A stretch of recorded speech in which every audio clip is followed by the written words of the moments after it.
Bien, nuevamente buenos días y bienvenida a lo que es la tutoría número 6, ¿no?, de la asignatura. En ese momento le voy a compartir lo que es la presentación que se ha elaborado para el día de ahora.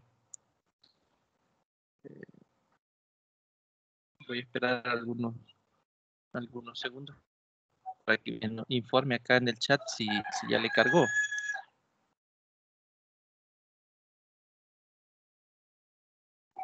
Como sabemos, esta es la tutoría correspondiente al sábado 5 de junio del 2021, la tutoría número 6 de la asignatura práctica docente de la carrera de licenciatura en enseñanza de la matemática. Yo soy el tutor encargado de este grupo virtual, ¿no? Grupo virtual 5. Mi nombre es Johnny Osvaldo Gómez Torres. El coordinador de la asignatura es el licenciado Javier Antonio Ramos, de la modalidad a distancia de la Facultad de Ciencias Naturales y Matemáticas de la Universidad de El Salvador. Me informa, por favor, en los comentarios si ya cargó la presentación.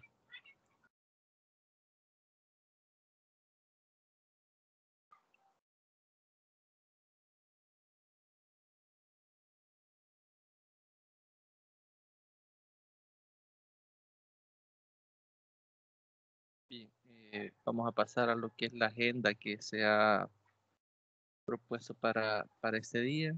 Tenemos primero lo que es salud y bienvenida, ¿no?, que es el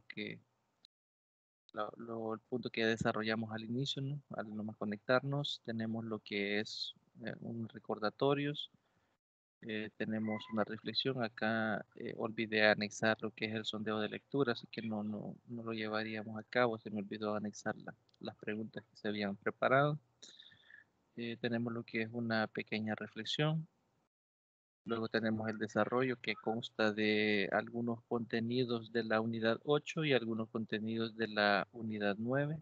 Es bastante extenso eh, los contenidos que se van a abordar el día de ahora, y al final tendremos un espacio para preguntas o inquietudes, ¿no?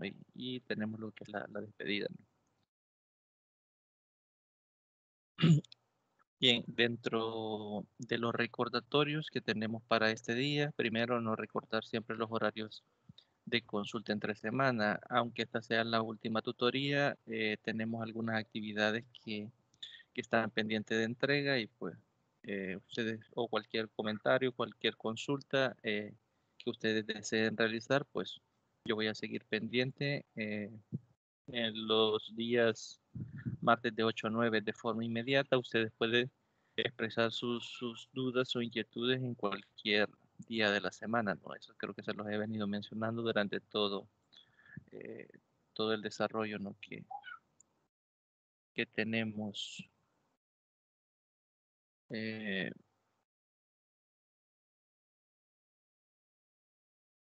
Vamos a ver un momento, ¿no? Creo que dice no me puedo conectar.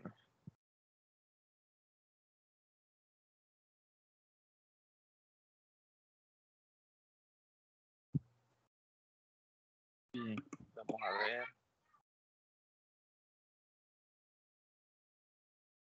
Sí, debe ser problema de conexión que está teniendo.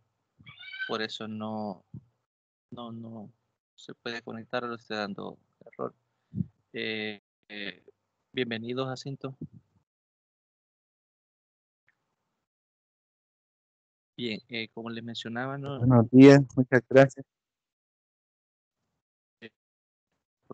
Bien, dentro de los recordatorios no está siempre eso de los horarios de consulta, ¿no? Y pueden hacerlo a través de cualquiera de los medios institucionales, ¿no?, que ya los conocen, ¿no? Plataforma, correo institucional, mensajería en plataforma, foro de duda, etcétera, ¿no? Pueden hacerlo con mi persona, directamente con el coordinador, el licenciado Javier, ¿no? Otro recordatorio es que esta presentación estará habilitada en plataforma. Ya las anteriores que había olvidado enviar, ya las envié al licenciado Javier. Espero Esta también la voy a enviar al finalizar la tutoría para que se la sube. En caso de que ustedes la quieran descargar y leerla, la información que está acá es exactamente la misma que ustedes pueden descargar en los materiales, ¿no? De lectura, tanto de la unidad 8 como de la unidad 9, ¿no? Pero básicamente para que tengan otra herramienta si gustan leerlo, ¿no? Si para ustedes es más cómodo leer la presentación o la diapositiva resumida, pues pueden descargarla y leerla, ¿no? También dice comentar que en esta tutoría tampoco no hay preguntas de tutoría. Ya quizás mencionarles que la nota de participación que se han ganado con las exposiciones que han desarrollado de los temas acá, no la he asignado, pero ya la tengo en un archivo Excel, entonces solo me falta subirla. Estaba esperando porque la compañera Cecilia había faltaba, no había quedado por problemas de conexión la vez anterior y no pudo realizar su participación. El día de ahora también me comenta que tuvo inconvenientes con lo que es la energía eléctrica, que dice que hay 2 sábados seguidos que la han estado quitando de 7 a 2 de la tarde. Entonces, ella me envió las evidencias de que se había preparado, que ha enviado la presentación. Entonces, considero yo de que lo justo es proporcionarle algún medio para que gane su nota, ¿no? Porque tampoco no podemos dejarla sin calificación, ¿no? Porque son cuestiones que están fuera de lo que es su control, ¿no? Y ha sucedido 2 veces, entonces, y ella las 2 veces me ha mandado lo que es las diapositivas que ha elaborado, entonces, eh, considero yo de que lo que se puede hacer es que ella, le mencionaba yo a ella que grabe lo que es su participación, que lo sube a YouTube, me mande el enlace, yo le voy a enviar el enlace a ustedes para que ustedes puedan revisar que ella realizó la participación y con esa base pues ponerle una nota de participación para que no pierda ese espacio, ¿no? Entonces, se los comento porque puede surgir que ustedes piensen de que ella no hizo nada y se le regaló la nota, ¿no? Y no se trata de esto, ¿no? La idea es que comprendamos, ¿no? Que hay circunstancias que a veces nos imposibilitan el hecho de realizar actividades normales, ¿no? Y en este caso, que es de participación, pues yo creo que se puede hacer de esa forma, ¿no? Ya ustedes pueden revisar el video y ver que ella realizó su esfuerzo, al igual que todos ustedes, ¿no? Entonces, eh, eso es lo que yo he acordado con ella y es lo que les hago saber a ustedes también, para que cuando revisen el enlace, pues puedan ver el video, ¿no? Y ustedes ahí me comentan, ¿no? Qué les pareció la participación de la compañera y pues con esa base se le asignaría la calificación a ella. Otro recordatorio es que el día 6 de junio, es decir, el día de mañana, domingo, tenemos lo que es el cierre o la fecha límite de lo que es el ensayo académico 2. Recordarles no, que, bueno, espero que para este día ya la mayoría lo esté terminando o lo haya terminado, ¿no? Para que tengan un margen de maniobra, ¿no? Como les mencionaba, puede ser que tengan algún inconveniente como la compañera Cecilia de conexión, de que no hay luz o que falle plataforma, entonces deben de dejar un margen de tiempo, digamos, propicio eh, para que ustedes puedan directamente realizar su entrega, ¿no? Sin ningún inconveniente, o que puedan maniobrarse alguna problemática, ¿no? No sé si hasta acá hay alguna consulta, algún comentario que deseen realizar, pues los escucho.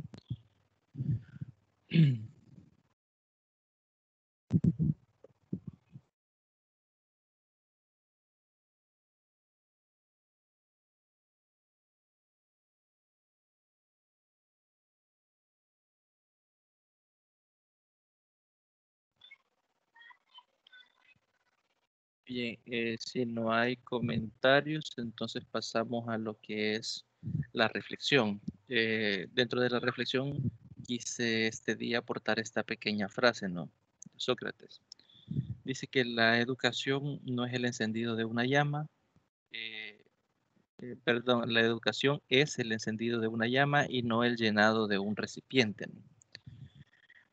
Me gustaría al menos, no sé, Jacinto, si nos pudiese colaborar, ya que el que tiene micrófono activo, con qué comprende o qué piensa cuando escucha o lee esa frase. Buenos días. Buenos días. Mm, Quizás tiene alguna, bueno, de hecho, dice que la educación es el encendido de una llama. Y si lo vemos de forma literal, el encender algo es como el inicio de un gran proyecto o es el inicio de un gran éxito, Mm, mientras que no, la educación no, el llenado de un recipiente es como algo limitado.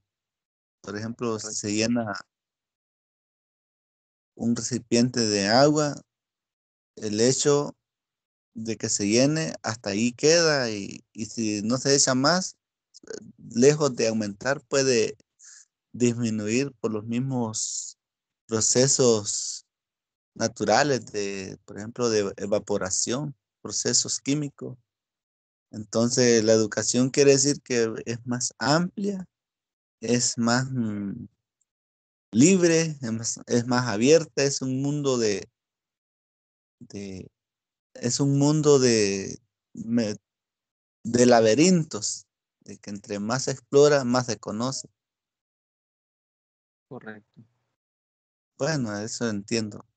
Sí, Y perfecto. hay otra frase paralela a estos mismos grandes pensadores que es de Platón, que Ujú, decía que el que el que aprende y no enseña lo que aprende es como el que ara y nunca siembra para cosechar. Algo así es. El correcto. que, el que aprende y no enseña lo que aprende es como arar y nunca sembrar. Interesante, la frase tiene bastante relación porque Ajá. básicamente en educación a veces pasa eso, de que nos enfocamos tanto en que el estudiante memorice o el estudiante pueda hacer algún proceso ya en el ámbito matemático, ¿no? Que a veces el estudiante no comprende el concepto que está dentro de ese proceso. Entonces ahí lo que estamos haciendo es llenando un recipiente a veces con fórmulas, con algoritmos, con pasos y no en realidad estamos encendiendo aquella curiosidad, ¿no? Estamos promoviendo que el estudiante desee aprender o aplicar lo que aprende, ¿no? Entonces, básicamente tiene relación tanto con la frase que usted menciona como con la que tenemos acá, ¿no? Y esa es la invitación, ¿no? Con esta reflexión, ¿no? A que no seamos de esos docentes que únicamente busca llenar, ¿no? O que considera al estudiante como un recipiente vacío en el que hay que darle o meterle información, ¿no? Sino como una persona o alguien que lo que desea es ser motivado, ¿no? Para que pueda desear aprender, ¿no? Es bastante eh, quizás triste que en algunas instituciones hay estudiantes que están limitados, o sea, piensan o se cree o se ha tenido esa mala educación de que no sirve para nada la educación, ¿no? Yo tuve la oportunidad de trabajar en un cantón hace algunos años también y recuerdo que el mismo padre le decía al hijo, ¿no? Que solo hasta sexto grado tenía que estudiar porque lo único que se necesitaba es aprender a leer y escribir, ¿no?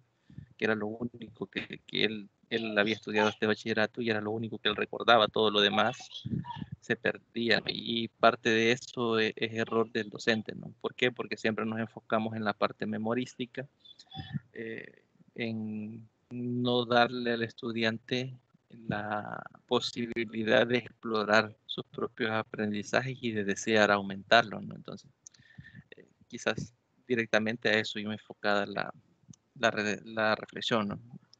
Eh, vamos a pasar a lo que es, no sé si alguien más quiere participar, si no pasamos a lo que es el desarrollo de la tutoría, ¿no? Bien, como saben, nos quedaron pendientes algunos contenidos de la unidad 8 y vamos a abordar algunos de la unidad 9. En la tutoría anterior veíamos lo que es el modelaje matemático. Acá vamos a hablar del modelaje matemático, pero como método de enseñanza de las matemáticas. Ustedes pueden preguntarse, ¿no? ¿Cómo es que el modelaje matemático, entendido como lo vimos en el contenido, el último contenido de la tutoría 5, puede servir como método de enseñanza? Y es lo que vamos a abordar a continuación. Nos dice que el modelaje matemático como método de enseñanza de las matemáticas debe seguir un trayecto definido para el curso del modelaje con detalle. Por ejemplo, primero se debe desarrollar el contenido matemático que surja no solo de los modelos presentados a priori por el profesor, sino también de los modelos que se propongan hacer los alumnos. Este punto, si lo observamos, si lo utilizamos como metodología o método de enseñanza, lo que es el modelaje matemático, se le brinda la oportunidad al mismo estudiante o al alumno de proponer modelos o proponer temas que puedan generar modelos. Esto es un factor quizás un tanto importante, ya que hace que el estudiante mismo se incentive o se motive. ¿Por qué? Porque él mismo está proponiendo un tema a modelar, ¿no? Pero necesita bastante experiencia por parte del docente, porque puede ser que hayan temas que excedan lo que son sus conocimientos sobre modelaje, ¿no? Entonces, tiene algunas sus pros y contras, ¿no? Después dice que a medida que esta exposición o se esté exponiendo un modelo matemático específico en circunstancias adecuadas, el profesor debe interrumpir temporalmente la exposición, desarrollar las matemáticas necesarias para la resolución de las cuestiones involucradas y retornar luego al modelo inicial. Es decir, se le va a dejar al estudiante que proponga el tema, que proponga un modelo directamente, pero cuando se proponga este modelo, el docente debe ser quien utilice las herramientas o las fórmulas matemáticas o todas estas terminologías matemáticas que apegue ese modelo de la realidad a una terminología matemática bajo la cual sea resuelta y luego de ser resuelta pueda volver directamente a lo que es el modelo, ¿no? El tiempo de interrupción dependerá de la amplitud del contenido. Lo importante no es perder de vista la motivación, es decir, como son temas o pueden ser temas propuestos por el estudiante va a estar bastante enfocado en la solución que se le dé a ese modelo propuesto, porque ha nacido directamente de él. Es un tanto diferente a cuando el docente es el que propone un tema en particular y realiza el modelo, ¿no? Porque el estudiante por lo general propone temas o modelos que están más cercanos a él, ¿no? Que en una u otra medida le interesan, ¿no? También nos dice que para el uso de este método el profesor debe tener un buen conocimiento de modelaje. Esto implica haber realizado un estudio sobre las respectivas metodologías, haber elaborado algunos modelos y ya haber hecho experiencia de la propuesta en la enseñanza, ¿no? Es decir, ya haber utilizado en alguna medida lo que es la modelación matemática, ¿no? Dice que es gratificante toda vez que el alumno va a aprender lo que le causa interés, que es lo que les mencionaba, al ser temas propuestos por ellos de la realidad, están más interesados que si el docente es quien provee esos temas, ¿no? Tornándose así con corresponsables de su propio aprendizaje, es decir, ellos al proponer el tema y ser un tema de su interés son corresponsables de aprender, ¿no? Directamente bajo esta metodología. Es una ventaja grande comparado con cualquiera de las otras metodologías implementadas, ¿no? Que, en las que a veces el estudiante tiene poca o ninguna participación con lo que es el proceso de aprendizaje de cada uno de ellos, ¿no? También nos dice que el profesor tiene un rol orientador, a su vez que también se torna ganador, en el sentido de que cada tema escogido por sus alumnos le facilitan la adquisición de su conocimiento. Esto lo podemos ver con lo que le mencionaba. Hay algunos temas que pueden ser difíciles de modelar, que tal vez nosotros no estamos tan empapados de esa información o no tenemos esa creatividad de poner la situación real en términos matemáticos. Entonces, nos vuelve ganadores como docentes desde el punto de vista docente, primero porque el estudiante se motiva solo, ya que él es el que provee el tema. Y segundo, porque nosotros tenemos la posibilidad de acumular más información o más conocimientos para nuestro rol profesional docente, ¿no? ya que pueden haber temas, como les menciono, que se salgan un tanto de nuestras manos y nos va a forzar directamente a ir y investigar para prepararnos y poder desarrollar esas modelaciones, ¿no? Entonces, sí, por eso es que se dice que torna ese rol ganador, ¿no? También dice que nuestra opinión es que el modelaje tal como figura en la propuesta puede ser plenamente utilizado si los alumnos ya han participado en experiencias con modelaje o en cursos extensivos o posgraduación. A veces esta clase de metodologías la utilizan eh, en las personas que ya culminan una carrera y están por graduarse o para graduarse, ¿no? O después de graduarse. Entonces, hay países donde se desarrollan talleres que utilizan esta metodología como método de enseñanza de las matemáticas. Entonces, ustedes directamente pueden investigar y se van a dar cuenta qué países y de qué forma lo están utilizando. Pero si lo utilizan, digamos, en ese nivel, ustedes pueden preguntarse si se puede utilizar en los centros escolares. Y acá viene la respuesta. Nos dice que, sin embargo, en cursos regulares donde hay un programa que cumplir, un currículum y una estructura espacial y de organización en los moldes tradicionales, como es lo que sucede en la mayoría de las instituciones de enseñanza, o por ejemplo en nuestro país, si lo pegamos a nuestro país, es lo que ocurre en las escuelas. Cada uno de ustedes, como docentes, por ejemplo, Jacinto creo que ya está trabajando, Jacinto tiene un programa que cumplir, no sé si son 8 o 9 unidades, dependiendo del grado, ¿no? Y tienen, si, como se está trabajando con ESMATE, tienen un riguroso calendario, ¿no? Que, por ejemplo, lunes una lección, martes otra lección, miércoles otra, jueves otra, viernes otra, es decir, una lección diaria. Entonces, con esa calendarización sería muy difícil poder utilizar la metodología de la modelación matemática, ¿no? Para la enseñanza de las matemáticas directamente, porque no se tendría el espacio o el tiempo suficiente para poderlo desarrollar, ¿no? Pero eso puede variar dependiendo del tiempo libre que puedan tener los estudiantes y si el docente también desea, ¿no?, aportar en ese tiempo. Nos dice que en este caso debe tener en consideración lo siguiente.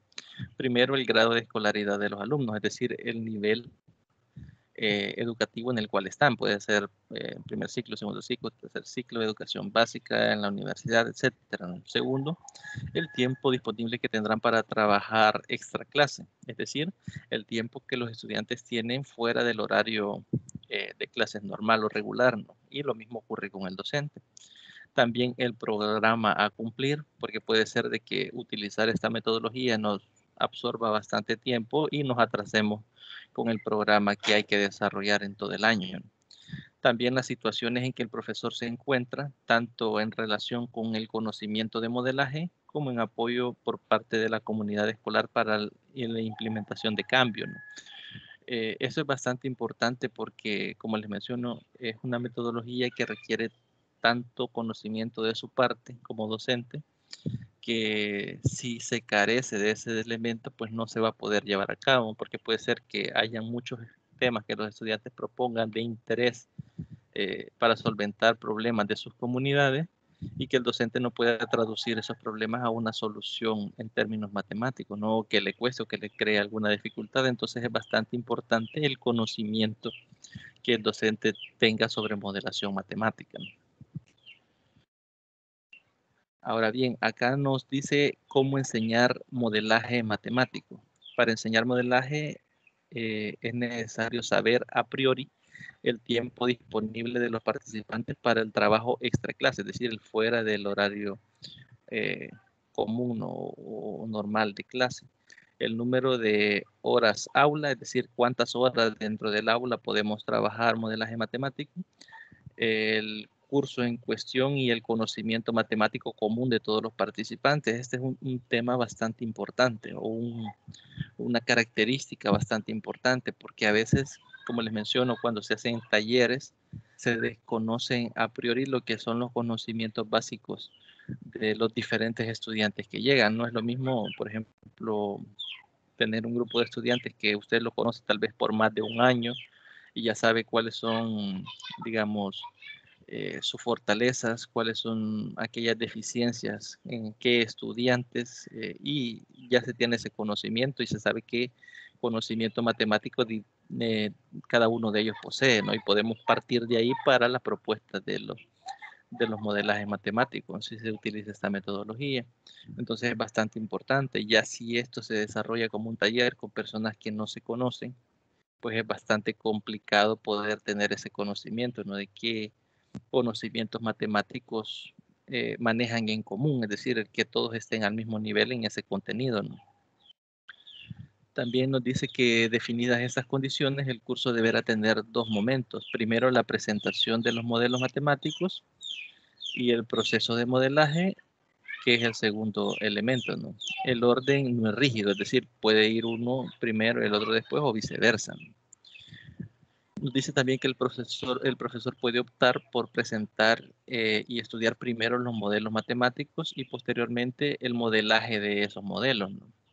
O iniciar con el modelaje interactuando adecuadamente la exposición de los modelos, es decir, se puede exponer el modelo y el modelaje y luego otra vez modelo y modelaje y ir así en ese orden, o primero todos los modelos y luego todos los modelajes.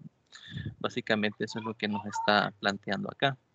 También nos dice que los modelos deben ser presentados en forma minuciosa, resaltando los pasos necesarios para poder obtener resultados, justificando o incluso recordando los conceptos matemáticos inferiores, es decir, recordando aquellos conceptos que el estudiante nosotros asumimos que posee, pero para tener la garantía de que si se van a utilizar lo conozca, pues se pueden ir recordando a medida que se está realizando lo que es el modelaje, ¿no? Del problema matemático planteado. También dice que se inicia proponiendo a los participantes que se reúnan en grupos de interés. ¿Por qué es importante a veces que sea en grupos de interés? Y creo que si ustedes han tenido la oportunidad de dar alguna clase, se habrán dado cuenta que en los estudiantes, todos o cuando nosotros fuimos estudiantes, tenemos intereses comunes. Por ejemplo, hay grupos a los que les gusta X tema, a otros les gusta otro. Entonces, cuando hablamos de grupos de intereses, que todos tengan un interés común para que se facilite más la integración de que todos estén interesados sobre el mismo tema que van a proponer a ser modelado, ¿no? ¿Por qué? Porque suponiendo que a uno le interesa un modelo específico y a otro le gusta otra cosa, y se integran, pues no todos van a tener el mismo interés sobre el modelo que han escogido como grupo, ¿no? Luego que escojan un tema por grupo y propongan cuestiones sobre el asunto, ¿no? Es decir, comienzan a dotar de información sobre el asunto en cuestión, ¿no? Luego, en un segundo momento, debe hacer una investigación, que sería básicamente la recogida y el análisis o a comenzar a analizar los datos sobre el problema que se tiene, para familiarizarse con el tema escogido. Los datos reunidos proporcionan otras cuestiones, es decir, a medida vamos conociendo datos, el análisis de estos datos nos proporcionan más información sobre el tema escogido, ¿no? Otras cuestiones que tal vez no están directamente explícitas en los datos, ¿no? O en la recogida de datos. Cuando mayor es el tiempo disponible para la investigación y la familiarización con el tema escogido, mayor será el resultado, mejor, perdón, será el resultado del curso, ¿no? Es decir, mientras más se conozca y esté familiarizado con el tema que se está abordando o que se piensa modelar, mejor será el resultado o más fácil va a ser poder llegar a un modelo matemático. Luego nos dice que a partir de esto deben surgir un orden para la resolución de las cuestiones, desde la más simple a la más compleja, y definir una forma para orientar y encaminar los grupos. Ya esa es la labor directamente del docente, ¿no? Vamos a tener varios grupos y cada grupo con su respectivo tema o situación a modelar, y el docente únicamente va a ser un mediador, ¿no? Desde donde va a definir y va a ir a orientar a los estudiantes qué camino seguir, ¿no? Y con eso finaliza ese primer contenido. No sé si hasta acá quieren hacer algún comentario, alguna pregunta, algo que les haya llamado la atención o qué imaginaron, ¿no?, sobre esta metodología aplicada directamente a la enseñanza de las matemáticas.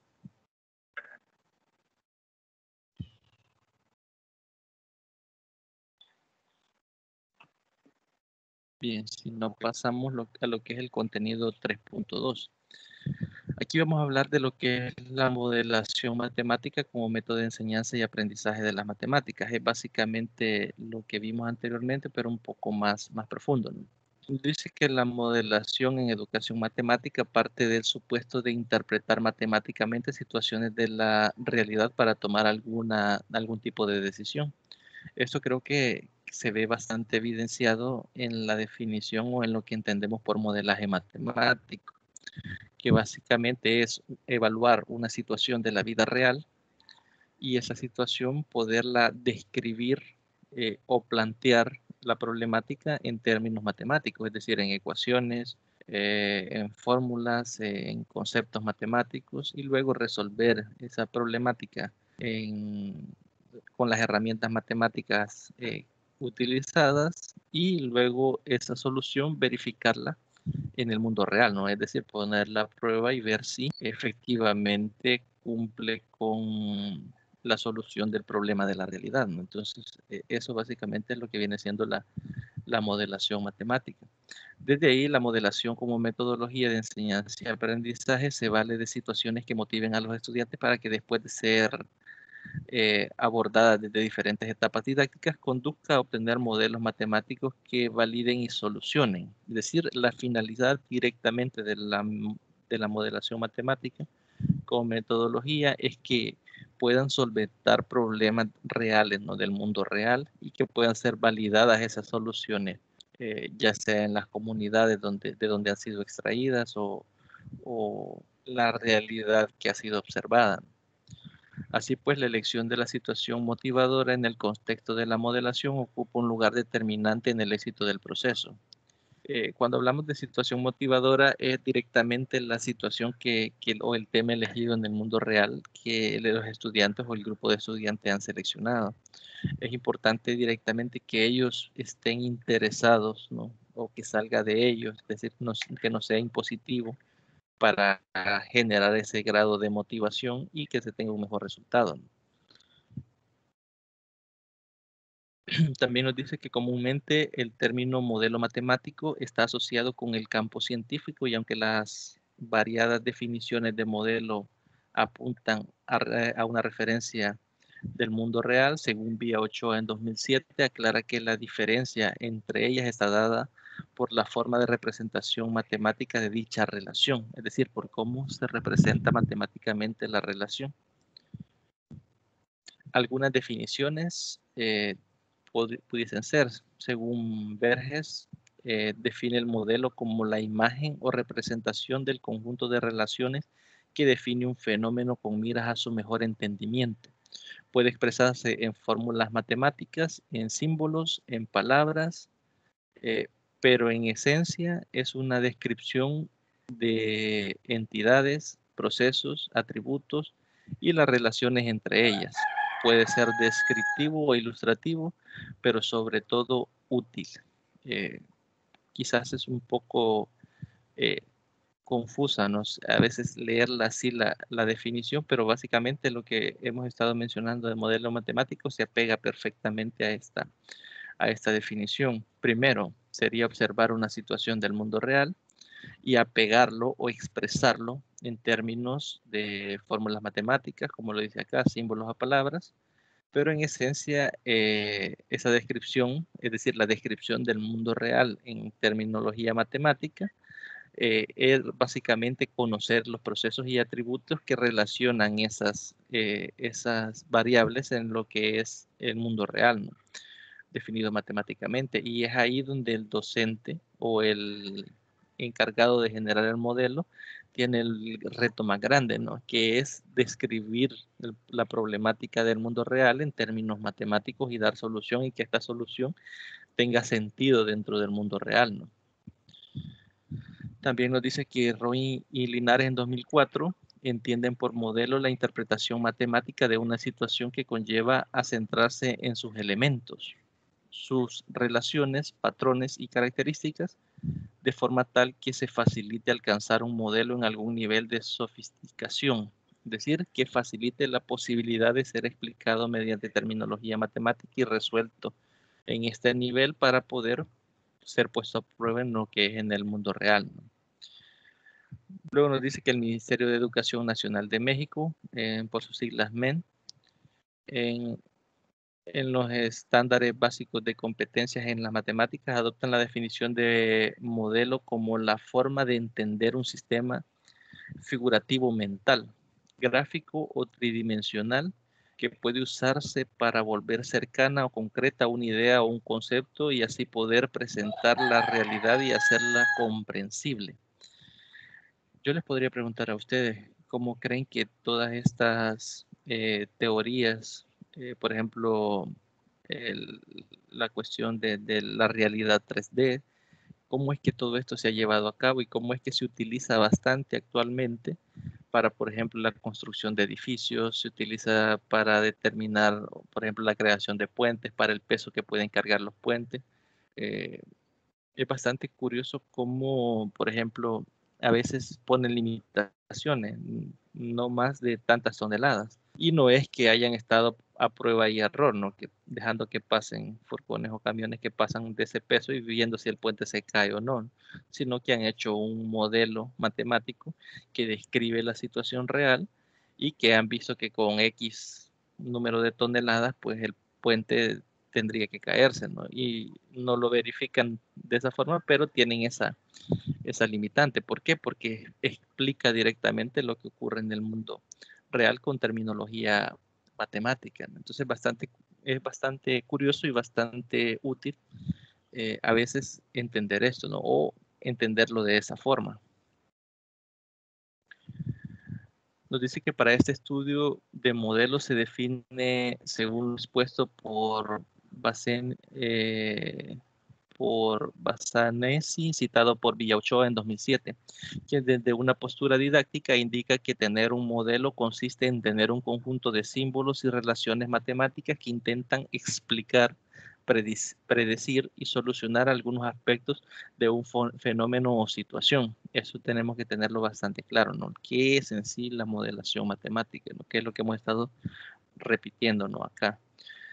Por su parte, Alsina en 2007 considera que la realidad es difícil de definir, pero hace una salvedad al indicar que la educación matemática, la realidad debe estar definida con tanta claridad que sobre ella tenga sentido la matematización. Es decir, si vamos a elaborar un modelo matemático, según esta autora, ese modelo tiene que tener las características de la realidad y que estas características deben de estar claras. Es decir, no puede ser ambiguo para poder ser matematizada, es decir, para poder ser explicada mediante términos matemáticos o conceptos matemáticos o simbología matemática, debe de ser claramente relacionada, debe de tener algún sentido. Yo les ponía el ejemplo en la tutoría anterior de, por ejemplo, un edificio y se quiere calcular la sombra. Lo ponía porque ahí podemos evidenciar de una forma sencilla lo que es matematizar una cuestión del mundo real. Ya conocemos lo que es el teorema de Pitágoras, estamos bastante familiarizados con él, conocemos las razones trigonométricas, se han verificado, sabemos que funcionan, tenemos garantía de eso, están demostradas y aparte de ello lo podemos realizar. Entonces, si tenemos el concepto, tenemos la teoría matemática y tenemos la situación real, explicar esta situación real mediante terminología matemática resulta bastante sencillo, pero no todas las modelaciones matemáticas o no todos los modelos matemáticos van a resultar así de sencillo. Puede que hayan ocasiones en las que se dificulte incluso el hecho de poder decidir qué conceptos matemáticos se pueden apegar para explicar algún fenómeno que se está suscitando en lo que es en la realidad, ¿no? Entonces, por eso es que acá esta autora considera directamente que la realidad es difícil de definir, hablando de realidad con todos los fenómenos que están en el mundo real, ¿no? Entonces, básicamente, ella lo maneja de esta forma o lo define de esa forma. Nos dice que en este sentido, el Ministerio de Educación Nacional de México en 1998, en la página 35, establece que es necesario relacionar los contenidos de aprendizaje con la experiencia cotidiana de los alumnos, así como presentarlos y enseñarlos en un contexto de situaciones problemáticas y de intercambio de puntos de vista. A veces, no sé si a ustedes les ha pasado, ya sea como estudiantes o como docentes, que el estudiante se interesa más con aquellas cosas que son cercanas a él. Por ejemplo, yo vi una vez a un profesor dando clases en, no sé si era cuarto o quinto grado, no recuerdo específicamente el grado, estaban viendo las sumas de decimales y le aparecía 0.30 más 0.50, le aparecía la suma. Entonces, él explicaba el algoritmo matemático y el estudiante no entendía porque el resultado, o sea, no entendía cómo se estaba realizando esa suma. Y pasó que le dijo, si vas a comprar 2 churros de 20 centavos y compras una soda de 50 centavos, ¿cuánto gastas? Y el estudiante rápidamente dijo 0,70, 70 centavos. Entonces, él conocía cómo sumarlo, pero no lo asociaba directamente a la realidad. Entonces, a veces la modelación sirve como metodología para que el estudiante asocie que la matemática tiene una aplicación importante directamente en la realidad. Entonces, a veces este es uno de los puntos que son mucho más difíciles que el estudiante comprenda. Más que todo porque hay contenidos matemáticos que al estudiante se le dificultan y ellos consideran o creen que no tienen una aplicación directamente en la vida. Entonces es ahí donde cada uno de ustedes como docente debe intervenir y dar un ejemplo y explicarnos para qué directamente sirve. También dice que se afirma que uno de los propósitos de la matemática escolar es el desarrollo de pensamiento matemático y por tanto son la modelación y la resolución de problemas dos de los procesos fundamentales para alcanzar este propósito, al tiempo que propician la separación de la visión transmiso, tran, transmisionista de conceptos, que es decir, el hecho de únicamente replicar un concepto, que el estudiante memorice un concepto, por ejemplo, las tablas.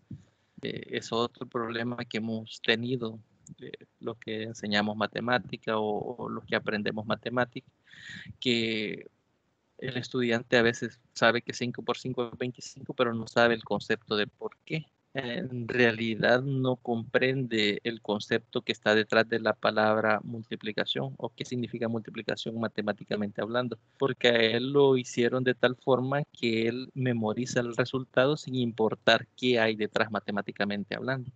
Entonces, la utilización de estas metodologías sirve para cambiar esa visión de únicamente transmitir conceptos, ¿no?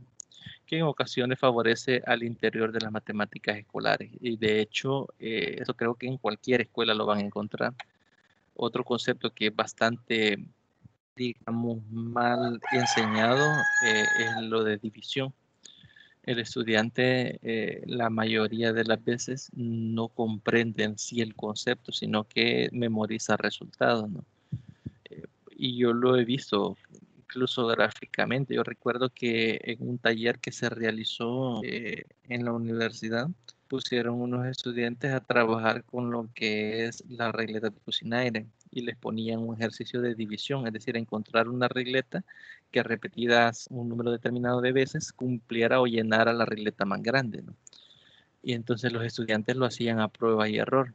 ¿Por qué? Porque no veían el número, solo veían la regleta, aunque la regleta está asociada a un número, ellos no veían ese valor y por lo tanto memorísticamente, por ejemplo, yo recuerdo que 8 entre 2, por ejemplo, que eran dos regletas de 4, eh, como ellos no veían numéricamente el valor memorístico, no lo tenían, pues iban a prueba y error, no verificando con cada una de las regletas hasta encontrar eso.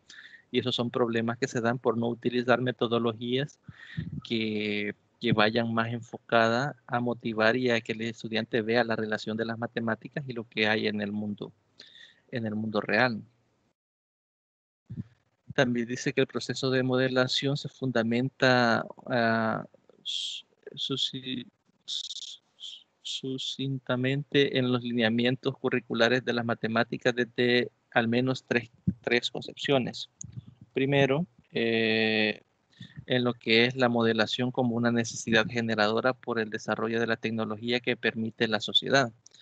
Actualmente tenemos la ventaja de que tenemos las tecnologías de información y comunicación y hay cosas que antes no las podíamos palpar, ¿no? Hay conceptos matemáticos que antes no los podíamos ver ni interactuar con ellos y actualmente sí. ejemplo de esto puede ser la utilización de GeoGebra. Por ejemplo, lo que les mencionaba, ¿no? Calcular la altura de un edificio.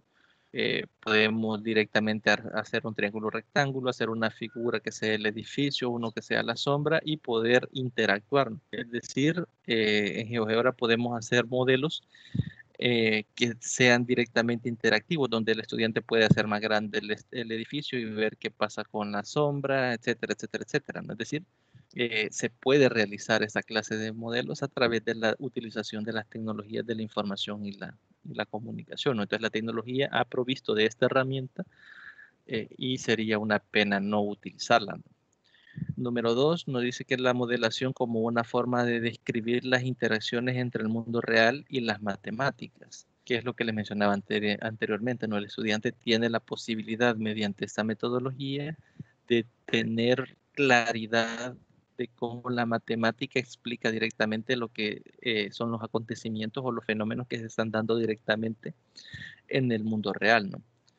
También dice 3 como una actividad involucrada en la solución de problemas reales, que implica procesos de simplificación, idealización y estructuración de las situaciones reales, que luego de ser matematizadas arrojan como resultado la construcción de un modelo matemático. Básicamente este punto está en concordancia con el segundo punto, ¿no? Que es que directamente vemos la aplicación de la matemática. Vemos lo que es la situación real, buscamos describirla en términos matemáticos, solventamos esa problemática en términos matemáticos, solventamos eso, obtenemos un resultado, ese resultado genera lo que es un modelo, si en realidad responde a lo que es el fenómeno que se está dando en la situación real, ¿no? Entonces tiene estas tres grandes aplicaciones, ¿no? O tres grandes ventajas. Y con eso finaliza lo que es el contenido. No sé si alguien quiere aportar algo, algún comentario sobre el contenido, algo que no haya quedado claro, algo que quieran agregar, pues se les puede dar el espacio para que lo hagamos.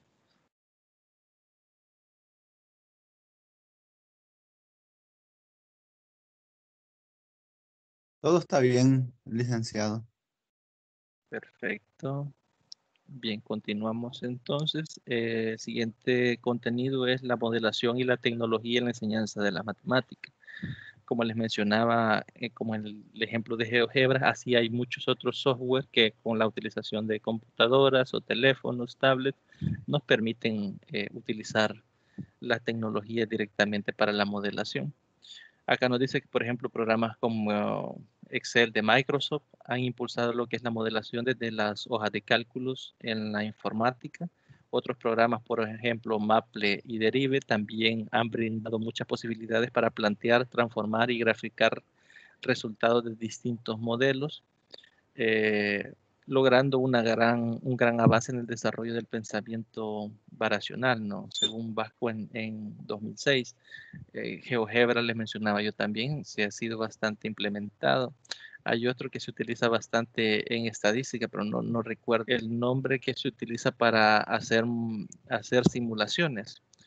Yo les he mencionado de que creo en algunas tutorías de que a veces, por ejemplo, conceptos como probabilidad de casos favorables entre casos Eh, posibles, termina, nosotros. Ajá, termina en .net, es como penet.net, algo ajá. así, los programas para hacer simulaciones.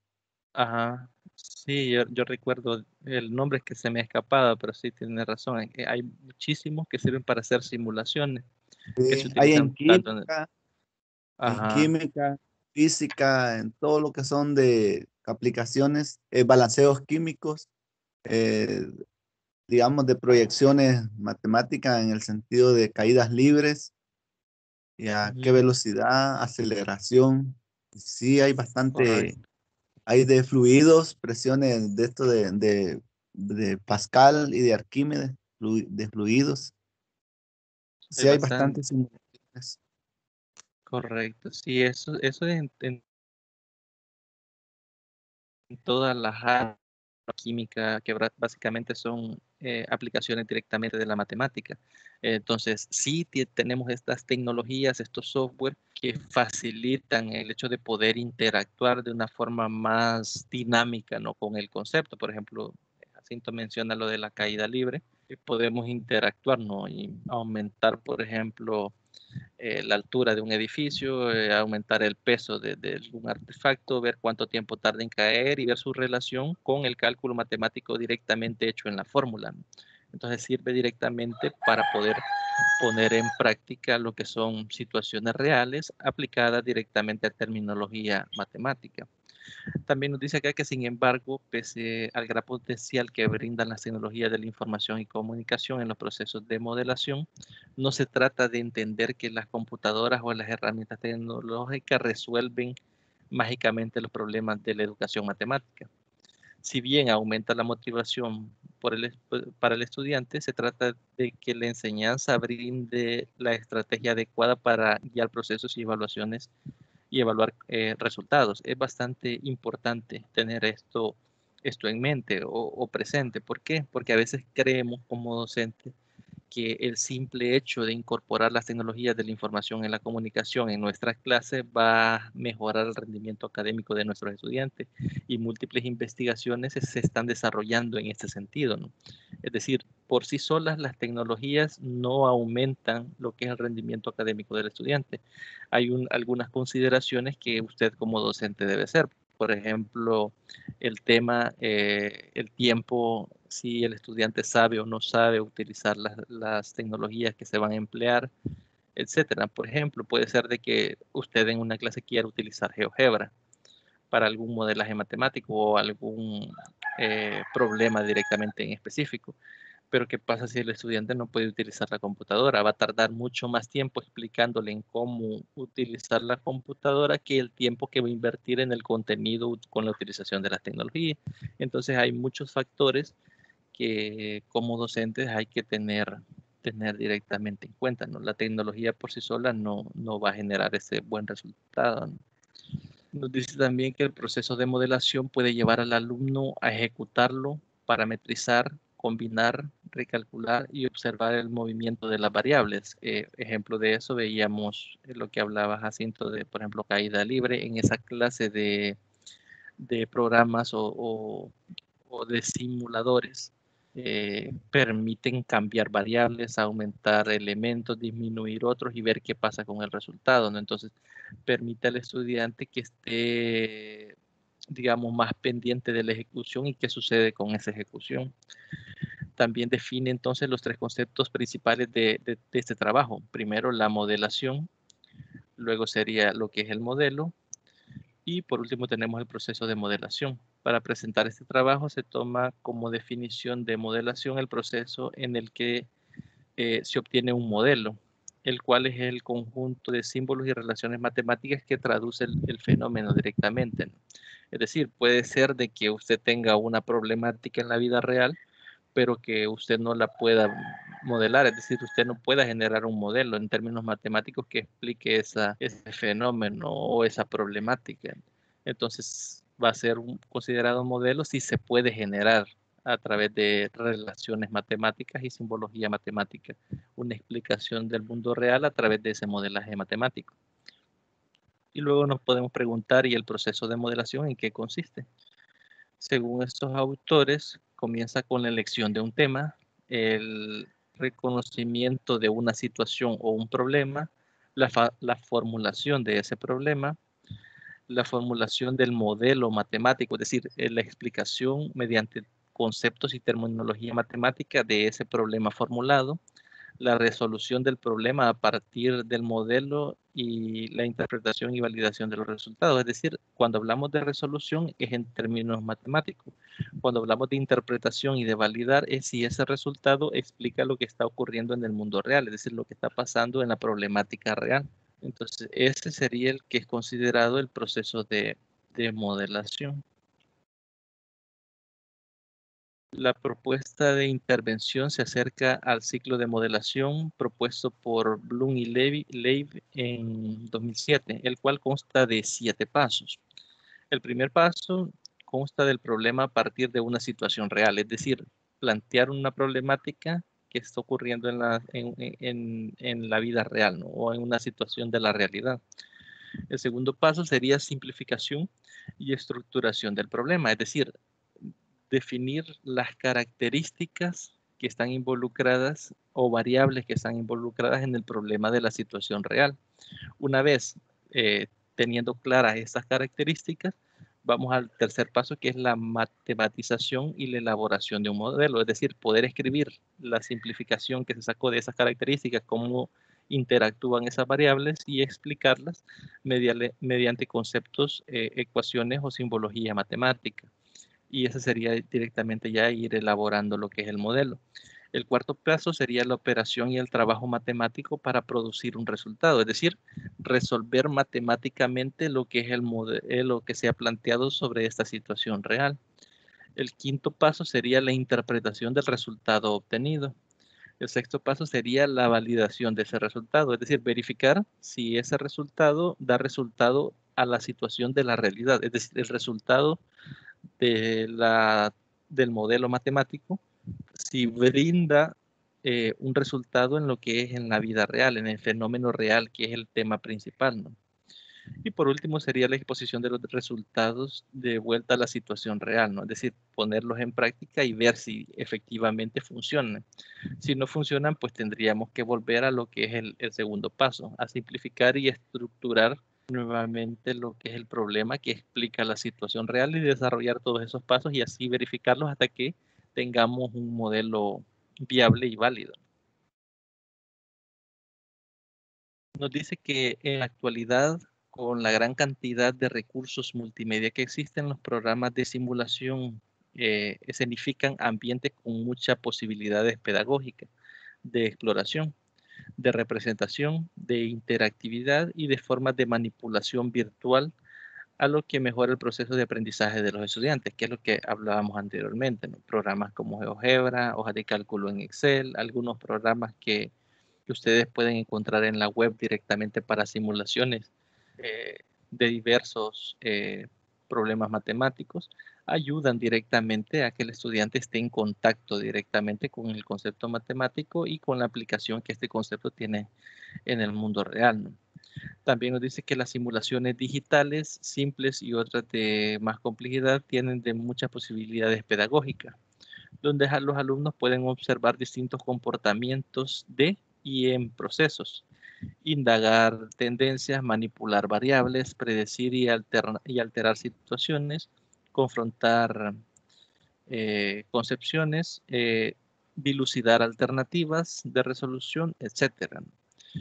Básicamente genera esa gran ventaja, ¿no? Que el estudiante puede estar en contacto con los conceptos que se están explicando o que están explicando la situación de la realidad a través de estos software que podemos utilizar directamente para la simulación, ¿no? Yo les hablaba, por ejemplo, de la probabilidad porque es bastante, digamos, llamativo, ¿no? Que a veces uno, incluso siendo del área de la matemática, no se pregunta de dónde salió esa idea de casos favorables entre casos posibles para la probabilidad clásica, ¿no? Y vemos y lo ponemos a prueba en programas estadísticos, por ejemplo, lanzar una moneda al aire 1000 veces, por ejemplo, y anotar los resultados es algo que nos llevaría muchísimo tiempo. Si usted o yo nos ponemos a lanzar moneda a moneda y vamos contando en qué lanzamiento que cayó y luego sumar cuántos cayeron cara, por ejemplo, y dividirlo entre los 1000 lanzamientos, que serían casos favorables entre el posible, y ver cuánto nos da de probabilidad. En ese caso, si lo hacemos con estos programas estadísticos, nos vamos a dar cuenta que entre eh, más veces se realiza el lanzamiento, la probabilidad es más cercana o es cercana a 0.5, ¿no? Entonces sirve directamente para ponernos a nosotros como estudiantes en contacto, ¿no? Como los conceptos matemáticos explican bastante apegado lo que pasa en el mundo real.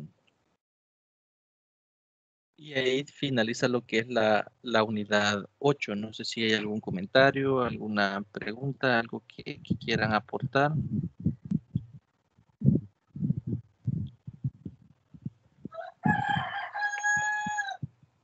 Si no, pues pasaríamos a lo que es los contenidos de la de la unidad 9. Bien, acá nos aparece lo que es la evaluación en matemáticas, que sería métodos y estrategias de evaluación directamente en el aula. Primero, ¿qué es lo que entendemos o que nosotros comprendemos cuando escuchamos la palabra evaluación? Yo creo que a la mayoría de ustedes o a mí se nos viene a la mente lo que es un examen, ¿no? Hablamos de evaluación, a veces pensamos en examen, a veces pensamos en tarea, pero veamos en sí a qué estamos haciendo referencia cuando hablamos de evaluación de los aprendizajes, ¿no? Nos dice que la función históricamente se le da asignando a la función social, es decir, a lo que ocurre dentro de la sociedad, por cuanto está asociada a lo que es las instituciones escolares y por consiguiente a las situaciones que en distintas épocas se han asignado a estas en el mercado de trabajo, ¿no? Es decir, las evaluaciones directamente en el ámbito social las utilizan o fueron históricamente utilizadas en los que son los ambientes de trabajo, en las empresas, etcétera, ¿no? Evaluando el rendimiento de sus trabajadores, ¿no? Su función social es la de certificar y acreditar a la escolaridad, de garantizar formalmente niveles de competencia, pero estas certificaciones lo que no pueden es asegurar que sea cierta la garantía.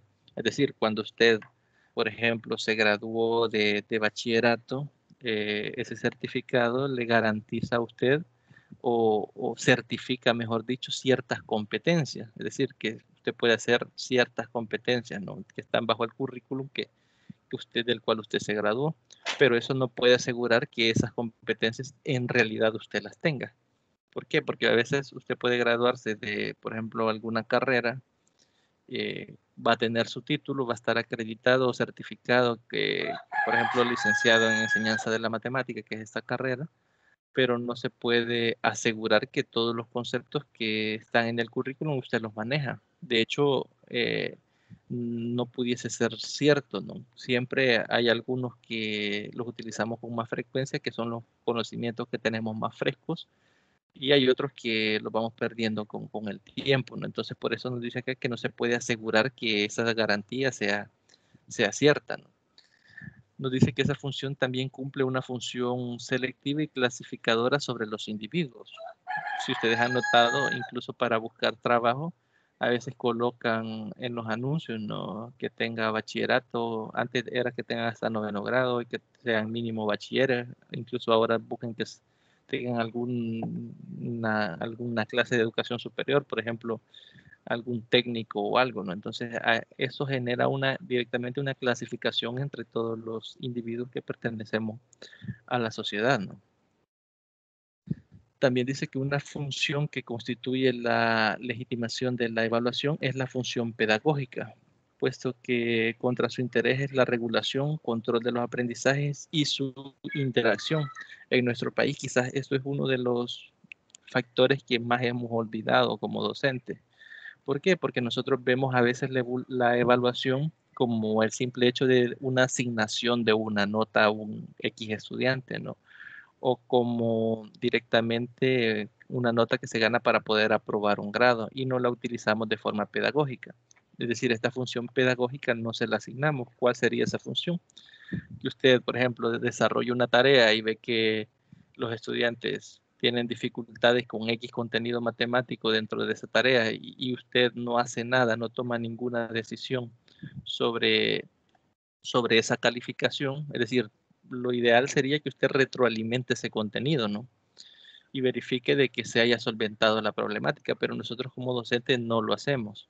Y me incluyo, a veces por lo apretados que son lo que es el cumplimiento, el desarrollo de los contenidos, nosotros no llevamos a cabo ese desarrollo. Por ejemplo, a veces yo he escuchado docentes que dicen, no, si solo 5 o 10 de 20 salieron arriba de 5 y los demás no, y lo dejan hasta ahí y no hay ninguna acción por parte del docente de forma pedagógica, ¿no? Entonces, esa es una función que la tiene directamente la evaluación y que nosotros como docentes no le estamos aprovechando al máximo. Bueno, puede ser que exista alguien que sí, ¿no? Yo no me gusta generalizar porque yo sé que hay gente que sí, ¿no? Va y interviene con los resultados que obtuvo, ¿no? Buscando mejoría siempre. También los contextos de aprendizaje, el tipo de tareas escolares y los contenidos del aprendizaje forman parte del modelo de evaluación. Es decir, todos estos elementos, las tareas que uno asigna, por ejemplo, si a usted hace tareas grupales, si usted como docente le gusta dejar tareas individuales, si los pasa directamente al pizarrón, también es una forma de evaluación. Existen a veces estudiantes que en los exámenes se ponen nerviosos, se confunden, a veces sí han comprendido el concepto y cometen errores y no salen bien en el examen, pero para eso deben de haber otros elementos dentro de la evaluación que favorezcan directamente ese aprendizaje que tal vez en un examen no es del todo palpable, ¿no? También dice, pero también interesa el conocimiento y la comprensión del desarrollo de los estudiantes para detectar los puntos de avance y el proceso de características y así evitar el fracaso antes de que este se produzca, ¿no? Que es lo que les mencionaba, que no centrarnos tanto o no darles todo el peso completo a lo que es las tareas y los exámenes, sino tenemos que tener alguna forma de evaluación en la que podamos, digamos, poner a prueba a los estudiantes de otra forma, ¿no? Para ver si han entendido o no, o si manejan o no los contenidos que se han abordado. Nos dice que en general se puede afirmar que un modelo precisa de los siguientes tres elementos. Primero, qué objetos se consideran para ser evaluados, que serían las variables, es decir, qué se pretende evaluar. Yo recuerdo un licenciado que me dio clases de pedagogía, no recuerdo la asignatura didáctica, que él nos decía, él nos hablaba de evaluación y nos decía, ustedes como docentes se tienen que preguntar una sola cosa. ¿Vamos a evaluar lo que el estudiante sabe o vamos a evaluar lo que el estudiante debe saber? Porque a veces como docentes cometemos ese error, que evaluamos lo que el estudiante debe de saber, nos apegamos a lo que en teoría tendría que saber y muchas de las veces los estudiantes no llegan a ese nivel, ¿no? Entonces todos salen mal. En cambio, si usted como docente en el día a día les da seguimiento, ve qué contenidos matemáticos van aprendiendo, ve la forma en que los aplican, entiende o comprende si entendieron o no, o si han aprendido el concepto o no, y usted sabe qué evaluarles y verificar si han aprendido ese nivel del contenido, pues entonces es lo que han aprendido y no lo que deben aprender. Entonces, a veces existen esa discordancia que cada uno de ustedes como docente deben de tener presente, ¿no? Los que ya ejercen, pues ya tendrán ellos su idea, ¿no? De lo que estamos hablando.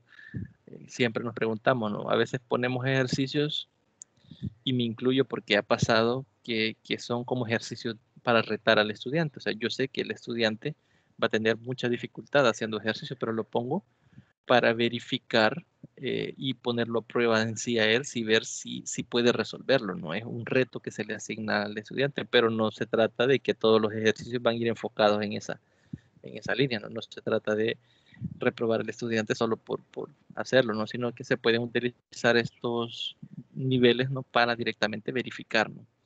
O poner reto a los estudiantes para ver si lo pueden superar, ¿no?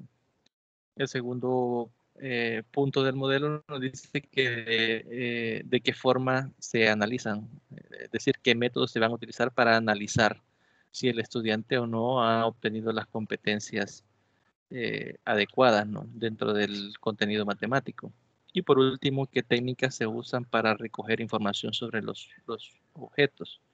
Puede ser observación, puede ser una tarea, un examen, puede ser una lista de cotejo, etcétera, ¿no? Ya más adelante vamos a ver un poco de esto.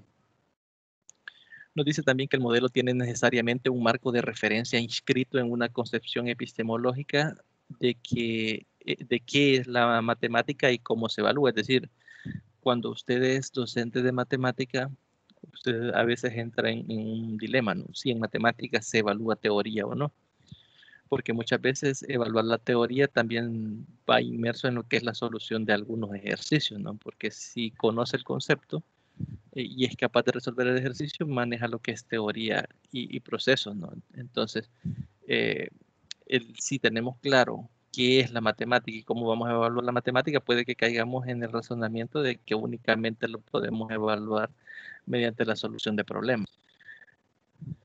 Nos dice que Jiménez en 1997 considera que los modelos de evaluación de los aprendizajes tienen en cuenta 3 elementos fundamentales. Primero, qué materia es la que se va a evaluar y cómo se interpreta esa materia.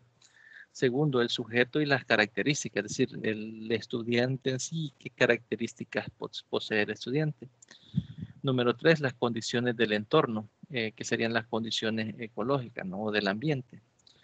En función de ello, se plantean 3 tipos fundamentales de variables en la evaluación, que serían curriculares, epistemológicas y ambientales. Primero, las variables de tipo curricular se centran en lo que va a ser evaluado, es decir, qué es lo que se va directamente a evaluar.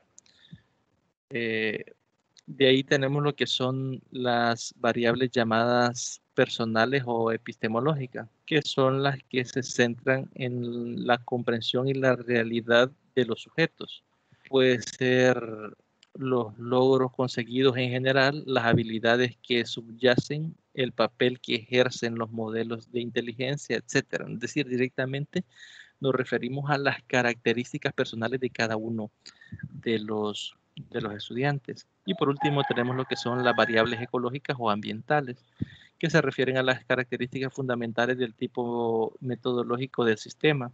Así se consideran ambientales, por ejemplo, promoción de valores, acciones e investigación del proceso, según Elliott en 1990, y el papel del profesor y la influencia de las interacciones en el aula, ¿no? Entre otras. Es decir, aquí entran, digamos, tanto como veíamos, lo que son valores, creencias culturales, etcétera, y también entra el papel o el rol que el docente ejerza.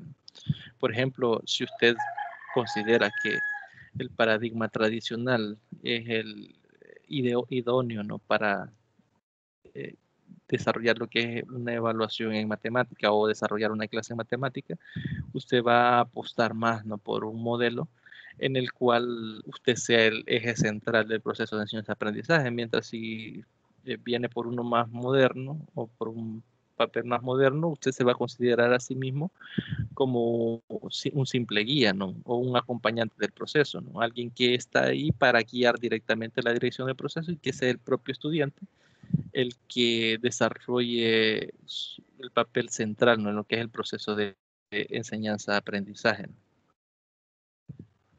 También nos dice que cuando los modelos están bien definidos, determinan con precisión el objeto de evaluación, que es lo que evalúa el modelo mediante un constructo explícito, que sería el rendimiento, el logro, la competencia matemática, la comprensión de los conceptos matemáticos, etcétera. Es decir, cómo evaluar directamente estos elementos.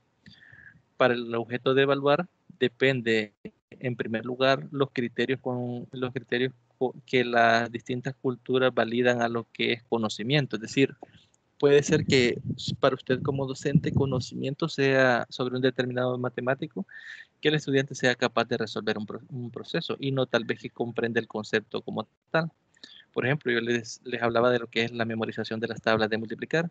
Puede ser que usted en un examen les ponga varias multiplicaciones y puede ser que el estudiante ya las tenga memorizadas, ¿no? Y que para usted eso sea manejo del concepto. Cuando en realidad si usted cambiase estas multiplicaciones por otras planteadas de otra forma o en otros problemas matemáticos, tal vez el estudiante no va a tener la posibilidad de resolverlo porque no va a tener acceso memorístico a la información del resultado. También, en segundo lugar, de los criterios que la disciplina establezca para la validez del conocimiento, es decir, cómo es que el conocimiento en matemáticas, cuando hablamos de disciplina, sería directamente en el área, es válido o para que la evaluación sea válida en esta área. Y también nos dice que es importante señalar que cuando hablamos de objeto a evaluar, lo hacemos en sentido metodológico. Tenemos como hilo conductor fundamental a la persona, al estudiante, directamente. Es decir, cuando hablamos de objeto a evaluar, estamos hablando directamente de la persona que es el estudiante, ¿no?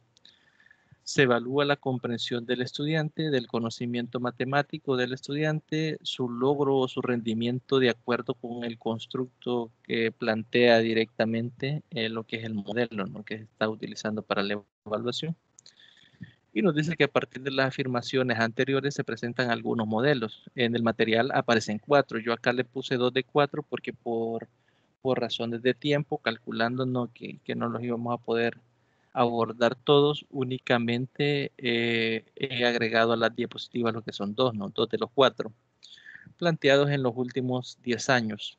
Nos permite hacer alguna reflexión acerca de los aspectos fundamentales que se consideran en dichos modelos. Por ejemplo, Van de Waal en 2003 plantea un modelo didáctico de la evaluación.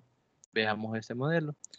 Dice que se parte del concepto de la matemática como una actividad humana, acorde con una concepción naturalista y relativista de donde se privilegia la interacción y la práctica social. Yo acá le puse, por ejemplo, a alguien que está comprando en una tienda dentro de la imagen. ¿Por qué le puse esto? Yo recordé, por ejemplo, una clase de inglés de un profesor de educación media, que él todas las clases las hace prácticas. Cada clase nombra a los estudiantes, van a traer estos y estos elementos y realiza una práctica y esa es su forma de evaluación. Él no hace exámenes. Él directamente hace una interacción directamente con los conceptos que espera que los estudiantes manipulen. Por ejemplo, yo recuerdo cuando estaba enseñando él lo que es las direcciones, ¿no?, para dar direcciones en inglés, ¿no? Y él hacía una especie de laberinto y lo formaba en parejas. Entonces a uno le vendaba los ojos y el otro tenía que darle las indicaciones en inglés, ¿no? Cruzar a la derecha, cruzar a la izquierda, avanzar 2 bloques, regresar 2 bloques, etcétera. Entonces, si el que estaba dándole las indicaciones no manejaba los conceptos, pues el otro se golpeaba, ¿no? Entonces, ayudaba bastante y son conceptos que se recuerdan más. Entonces, en matemática también se puede hacer de esa forma, es decir, se puede plantear una interactividad humana de acuerdo a problemas que se dan directamente en situaciones cotidianas. Por ejemplo, incluso en los libros de mate aparecen algunos problemas como María compra 5 mochilas y Juan compra 4, por ejemplo, y cuánto costó, o plantear una expresión algebraica de cuánto costó, gastaron en total ambos, ¿no? Cosas así, ¿no?, que directamente van apegados a lo que es el contenido matemático, pero que se puede hacer una simulación en la realidad. A veces nos falta como docentes la creatividad de poderlo hacer así, o tal vez no la creatividad, sino el deseo o las ganas, ¿no?, de hacerlo así, pero en este modelo lo plantean de esta forma. Se habla de una evaluación didáctica o una evaluación instruccionalmente integrada, donde se evalúa, donde la evaluación, perdón, es entendida como una instancia para promover los procesos de enseñanza-aprendizaje de las matemáticas. Y se plantea que eso debe fomentar un medio ambiente que permita a los estudiantes desarrollar o seleccionar un modelo, hacer uso de los conocimientos adquiridos en problemas contextualizados, razonar para encontrar alternativas del uso de la información y seleccionar o desarrollar estrategias de soluciones adecuadas y eficientes. Por último, nos dice que la concepción que tenga el docente acerca de cómo la matemática es aprendida y de cómo la matemática debe ser enseñada tiene que estar en correspondencia con el cómo la matemática debe ser evaluada. Es decir, a veces nosotros tenemos nuestras propias y creencias, ¿no?, acerca de cómo aprendemos matemática. Por lo general, un docente de matemática trata de enseñar matemática en la forma en que él mismo aprende matemática, que es a través de la resolución de problemas o a través de ejemplos, ¿no? Entonces, muchas veces, incluso investigaciones se han dado al respecto, de que hay estudiantes que aprenden de una forma diferente. Por ejemplo, algunos son auditivos, que aprenden más de la explicación, ¿no?, que de lo que les estamos mostrando en la pizarra. Algunos son visuales, algunos aprenden haciendo y no pueden aprender viendo que otro haga, ¿no? Entonces, usted como docente va a caer en ese dilema, ¿no? De cómo la matemática debe ser aprendida, cómo debe ser enseñada y al tener esa correlación de cómo se debe evaluar la matemática. Como les digo, muchos docentes van a encontrar ustedes que evalúan bastante teoría, otros evalúan directamente la práctica a través de la resolución de ejercicio, otros utilizan otras técnicas, por ejemplo, pasarlos a la pizarra y ahí les hacen una evaluación, ¿no? O les explican, etcétera, ¿no? Otros lo hacen mediante participación, entonces hay una infinidad de formas en la que se puede constatar o verificar lo que el estudiante está aprendiendo, pero eso va a depender de la concepción, como lo dice acá, que el docente tenga, ¿no? Tanto de cómo se aprende, cómo se enseña y de cómo se debe de evaluar. Nos dice que según ANCO en 1996 propone un modelo multidimensional de la evaluación que deberá ayudar a expandir el panorama de lo que significa la evaluación directamente en el área de las matemáticas. Este modelo usa un contexto basado en el razonamiento matemático y sus componentes comprenden los conceptos matemáticos, la comunicación, la resolución de problemas y la actitud hacia la matemática. Si se fijan acá, a diferencia del modelo anterior, entra otra característica que es la actitud, ¿no? En educación, ¿no? Directamente, ya sea entre estudiantes o estudiante docente. Pero ¿por qué les señalaba lo que es la actitud? Muchas veces en sociología, por ejemplo, nos dicen que es importante incluso la forma en que nosotros nos paramos al frente de un grupo, ya sea de estudiantes, ¿no? La forma en que les hablamos, la forma en que nos comunicamos, los gestos que nosotros hacemos para tener una aproximación positiva a lo que es un aprendizaje de las matemáticas con el estudiante.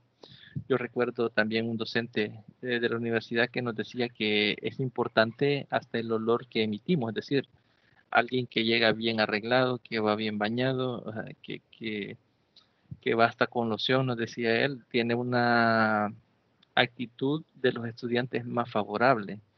¿Por qué? Porque él, dice él, bueno, le ponía un ejemplo, decía él, cuando va a ver la novia va a estar perfumada y cuando va a dar clases decía, va todo desarreglado y ni se baña. Entonces los estudiantes lo perciben de una forma negativa, ¿no? Y la actitud a veces nosotros mismos la condicionamos. Claro que el ejemplo que yo les estoy brindando es un ejemplo de apariencia física, pero ese ejemplo también puede ser en el trato, puede ser incluso que otros docentes hayan tenido un maltrato con los estudiantes y los estudiantes hayan generalizado o que el gusto por las matemáticas no lo posean o que tengan un prejuicio directamente al aprendizaje de las matemáticas. Entonces, si el estudiante tiene una actitud negativa hacia el aprendizaje de las matemáticas, va a ser muy difícil que pueda aprender, ¿no? ¿Por qué? Porque la mayoría de las veces cuando se tiene una actitud negativa no se intentan las cosas.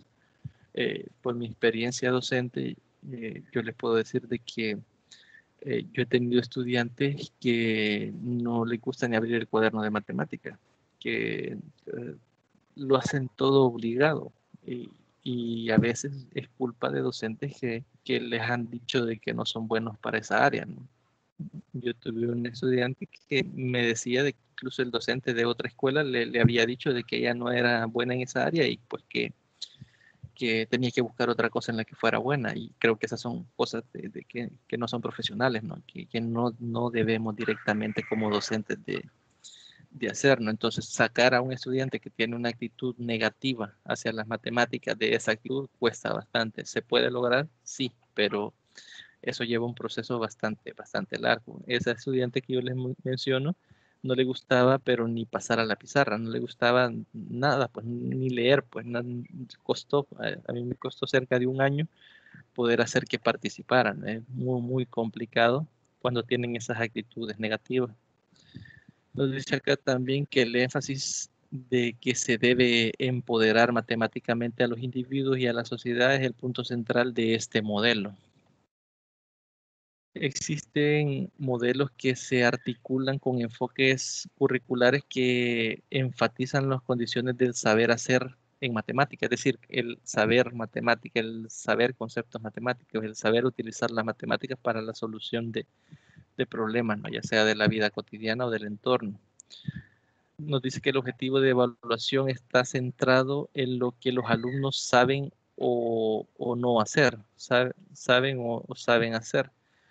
O incluye también la evaluación de las actitudes y esfuerzos de los estudiantes, que eso es bastante interesante, ¿no? Es decir, no centrarnos tanto o no centrar toda la carga, por ejemplo, en una tarea, en una exposición o en un examen, ¿no? Sino ver las actitudes que tienen directamente dentro de la clase. Puede ser una actitud participativa, puede ser que pasen a la pizarra a resolver problemas, puede ser que tengan esa actitud bastante abierta, ¿no? Al aprendizaje. Entonces puede ser que eso forme parte o como dice acá, que esté incluido dentro de la evaluación, ¿no?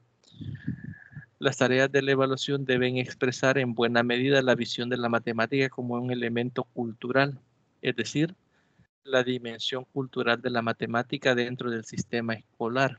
Es decir, a veces, por ejemplo, no sé si ustedes recuerdan lo que es la metodología del desarrollo próximo, donde para enseñarle al estudiante se le ponían ejemplos de su propio entorno. Por ejemplo, de una tienda, ¿no? María compra que tantos dulces, tantos churros y tiene tanto dinero, cuántos dulces y cuántos churros puede comprar con ese dinero, ¿no? Etcétera. Es decir, apegar a lo que ellos viven día a día dentro de su quehacer, ¿no? No necesariamente en el ámbito educativo. Por ejemplo, dentro de en los cantones, ¿no? Algunos que se dedican a lo que es la ganadería, ¿no? Y se dedican a vender leche, por ejemplo, cuántos litros de leche, a qué precio, jugar con eso y apegar esas vivencias de la realidad directamente en impregnarlas en el contenido matemático que se está enseñando. Eso ayuda a que el estudiante se motive, a que le vea aplicación directamente, que a veces ese es un problema bastante recurrente en las matemáticas, a los conceptos matemáticos, etcétera. Y con eso finaliza ese contenido. Ahora tenemos lo que es la evaluación del trabajo cotidiano, ¿no? Una competencia del docente en el aula. Acá solo agregué esta presentación porque el siguiente contenido explica de mejor manera este elemento, ¿no? Nos dice que dentro de la función del docente está la de valorar el trabajo cotidiano del estudiante, es decir, qué hace el estudiante día a día dentro del salón de clase en el aprendizaje de la matemática, ¿no? El trabajo cotidiano debe ser la respuesta del estudiante al resultado de la propuesta metodológica que ofrece el docente para desarrollar las necesidades, inquietudes y intereses, ¿no? Esto siempre visto desde el apartado de la enseñanza de las matemáticas, ¿no? La evaluación del trabajo cotidiano debe motivar al estudiante y al docente a involucrarse en las actividades que se ponen y emergen de las situaciones de enseñanza y aprendizaje y a la interacción que de ella se genera junto con los demás miembros que componen el acto educativo, ¿no? Que se desarrolla dentro del aula. La evaluación del trabajo cotidiano debe tener un sentido de encuentro y análisis de la realidad educativa que se sirve en el aula. Debe permitir evaluar la práctica pedagógica que lleva a cabo el docente y la forma en que ésta permite encauzar procesos educativos hacia una experiencia enriquecedora y pertinente. Creo que eso va pegado a lo que hablábamos anteriormente, que muchos docentes no utilizan o no utilizamos lo que es los resultados de las evaluaciones para mejorar nuestra metodología de enseñanza, ¿no? Muchas veces lo utilizamos solo como para generar una nota y no tiene esa función pedagógica, ¿no? El docente y el estudiante deben ser coparticipantes de la experiencia en el aula y aportar experiencias que permitan el mejor desarrollo de los hechos educativos, el cual motive a la dinámica de funcionamiento dentro del aula. Luego tenemos lo que es la observación como parte del trabajo cotidiano, es decir, utilizar la metodología de la observación dentro del quehacer en el desarrollo matemático dentro del aula. La labor de docente en el aula va más allá de aplicar técnicas y desarrollar metodologías de enseñanza. ¿Por qué? Porque también implica conocer las interacciones de sus estudiantes en un espacio donde se comparten múltiples subjetividades, tanto las que aporta el docente como elemento guía del proceso como aquellas que aporta directamente cada estudiante. Para utilizar esta metodología, el docente debe ser un observador asiduo que lea aquello que no se escribe ni expresa verbalmente los estudiantes. Es decir, ahí podemos ver conductas, actitudes, podemos ver participaciones, es decir, hay formas de evaluar observando al estudiante y no directamente o no únicamente mediante un test o un examen, ¿no? Sino que lo representan mediante sus acciones en el espacio del aula en el que se comparten, ¿no? Nos dice que el docente, más que un facilitador del aprendizaje, se convierte en un asesor o un supervisor que propone experiencias y comparte momentos que favorecen tanto el desarrollo cognitivo de la persona como la interacción y la socialización. En este elemento quizás me gustaría compartirles una experiencia que, bueno, yo vi a un docente de matemática, ellos estaban trabajando con, creo que era cuarto grado, donde están con las áreas y perímetros de figuras rectangulares. Y yo recuerdo que el docente primero explicó, ¿no? Cómo calcular área, cómo calcular el perímetro de las figuras y luego armó pequeños grupos de estudiantes. Si no recuerdo mal, eran 4 estudiantes y los sacó fuera de la institución, es decir, bueno, fuera del aula sería, pero dentro de la institución. Y les dijo que buscaran figuras rectangulares y habían llevado una cinta métrica y que las midieran y que calcularan áreas y perímetros. Entonces ahí andaban los estudiantes bien entretenidos, jugueteando y realizando la actividad, ¿no? Entonces, a mí me llamó la atención porque a veces el estudiante se aburre dentro del aula porque el docente toma el rol del rol principal, ¿no? En el proceso. Es decir, agarro la pizarra, explico este es área, este es perímetro y desarrollo ejemplos de forma algebraica y ahí estuvo, ¿no?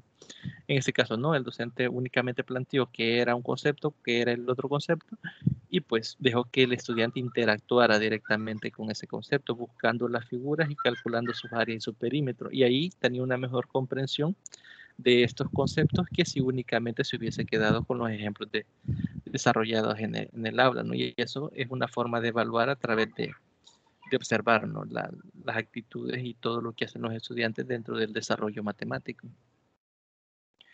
Nos dice también que la técnica de la observación debe ser bien aprendida y desarrollada por los docentes, de tal manera que el implementarla en el aula no se convierta en una técnica más, sino que en una actividad que favorezca el desarrollo personal y profesional y de esta manera brinde el máximo apoyo a las personas con las que lleva a cabo la labor docente, ¿no? Es decir, directamente el proceso de enseñanza-aprendizaje.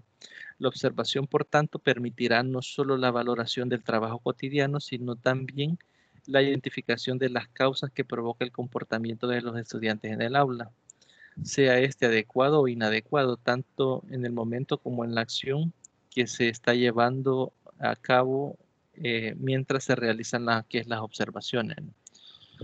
A veces, como les menciono, mediante la observación nos podemos dar cuenta de los estudiantes, ¿no? Y las actitudes que tienen y podemos tener una idea de cómo modificar esas actitudes, ¿no?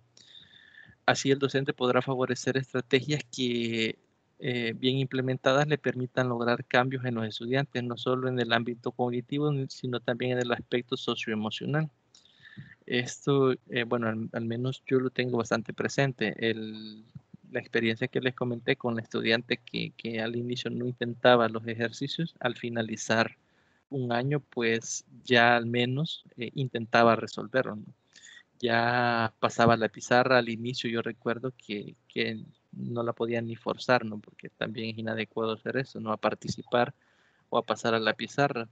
Con el tiempo y pequeñas acciones, pequeños logros, a veces es importante que el estudiante sienta que puede hacer algo, que te experimente algún logro en el área de la matemática para ir saliendo de ese encierro de que es el pensar que no puede, ¿no? Que no es bueno para esa área, ¿no? Entonces, permite o favorece la observación, el hecho de poder ir generando estos pequeños cambios que a largo plazo van a cambiar la actitud directamente de los estudiantes.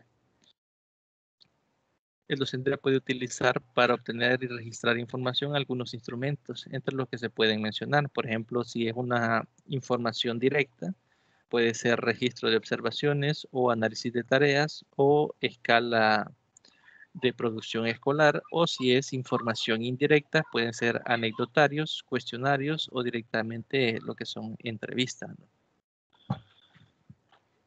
Aspectos importantes en la evaluación del trabajo cotidiano. En este caso son 6 aspectos a tener en cuenta. Primero, lo que es la claridad en cuanto al contenido o los procesos que se pretenden que los estudiantes adquieran. Segundo, el objetivo de la estrategia, el método o la experiencia que se llevará a cabo dentro del aula. Es decir, si, por ejemplo, la técnica es la observación o la metodología de la observación, entonces, ¿qué objetivo se pretende alcanzar mediante esa técnica o ese método? El tercer punto, aspectos que darán evidencia del estudiante, que el estudiante ha adquirido un contenido o un proceso. El cuarto punto, el objetivo que justifica la evaluación del trabajo cotidiano, es decir, que justifique el cómo y el para qué se evalúa lo que el estudiante hace día a día, ¿no? Dentro de la clase de matemática. El quinto punto es la implementación de una estrategia para evaluar el trabajo cotidiano, es decir, bajo qué estrategia o de qué forma se evaluará ese trabajo que realiza día a día el estudiante en el aula, ¿no? Y el sexto punto es la elaboración de instrumentos que tomen en cuenta contenidos, objetivos, estrategias, métodos y experiencias y el objetivo de la evaluación, al tiempo que favorezcan la recogida de la información y el análisis propio de esta, ¿no? Para efectos de la utilización de la observación en la evaluación del trabajo cotidiano, el docente debe tener en cuenta los siguientes aspectos. En este caso son 4. El primero, el propósito de la observación a realizar. La relación con este punto, el docente debe tener claro por qué se va a utilizar la observación y el tipo de información que se quiere obtener. Es decir, por qué es importante que se utilice esa técnica y qué información pretendo yo como docente recabar de esta observación. El segundo punto es el objetivo de la observación. Este debe ser claro y explícito en cuanto a qué se quiere lograr con la observación. ¿Para qué me va a servir la información observada? Básicamente eso es el segundo punto. El tercer punto, aspectos que serán observados. Es decir, qué específicamente de todo lo que hace el estudiante es lo que se pretende observar. El docente puede escribir en un listado aquellas cosas, conductas o trabajos que el estudiante realiza que el docente pretende o quiere observar, ¿no? ¿Qué conductas o qué elementos son los que específicamente desea observar? Y por último, ¿quiénes serán observados o estudiantes que serán observados? Identificar los estudiantes que serán observados es otro punto importante, ya que muchas veces los docentes se dedican a observar otros miembros del grupo y no le brindan la atención a aquellos que se ha dispuesto a la observación. Es decir, puede ser que en su aula usted tenga 30 estudiantes y desea observar 10, por ejemplo, por alguna u otra razón. Desea observar esos 10, pero dentro del desarrollo de la clase que ha dispuesto la observación, usted le presta más atención a los otros 20 y no a los 10 que quiere observar. Entonces, por eso es importante definir primero quiénes son los que van a ser observados, a menos que la observación vaya dirigida a todo el grupo. Para efectos de utilizar la observación en la evaluación del trabajo cotidiano, el docente debe tener en cuenta los siguientes aspectos. En este caso son 5. Primero, determinar el foco de la observación. Tiene que ubicar el lugar específico, el espacio y las conductas que se deben de realizar o que está realizando el estudiante. Es decir, para qué es lo que se pretende observar. Para obtener únicamente aquella información que facilite al docente la emisión de un criterio determinado. Es decir, sobre qué es lo que se pretende observar, observar solo aquellos elementos que me provean información o la información que yo como docente estoy requiriendo, ¿no? Segundo, periodo que abarca la observación. Eso se refiere en cuanto al tiempo, ¿no? El periodo dependerá de la duración de las tareas que se van a observar y el nivel de trabajo de cada estudiante. En algunos casos puede ser un largo periodo de tiempo, pero en otros será necesario un menor tiempo, ¿no? Definir si se observa a todos los estudiantes o a una parte de ellos. Como veíamos en el apartado anterior, hay que definirnos a quiénes directamente, qué habilidades, qué destreza, qué en específico es la información que utilizamos y de qué individuos, ¿no? A quiénes, ¿no? También determinar las técnicas, instrumentos que facilitan la recogida de información, es decir, qué técnicas o qué instrumentos vamos a utilizar para recoger esa información. Estos pueden estar implementados o construidos, si no el docente podrá elaborarlos según sus criterios, objetivos y necesidades. Es decir, usted directamente puede construir directamente lo que es un instrumento para realizar una observación. Determinar, el último punto dice determinar para efectos de la evaluación el trabajo cotidiano, la información que será tomada en cuenta para que pueda ser categorizada y analizada. Y al final nos dice que entre los registros o técnicas que el docente puede utilizar se encuentran. En este caso vamos a abordar 4. Los anecdotarios, donde se incluye el nombre del alumno, la fecha y las actividades o tareas que se observan o evalúan como parte del trabajo cotidiano. El literal B, lo que es la lista de control, que en una columna se escriben los objetivos que se deben alcanzar en un periodo de tiempo, que ya puede ser a corto o mediano o largo plazo, y los indicadores que se pretenden evaluar, ¿no?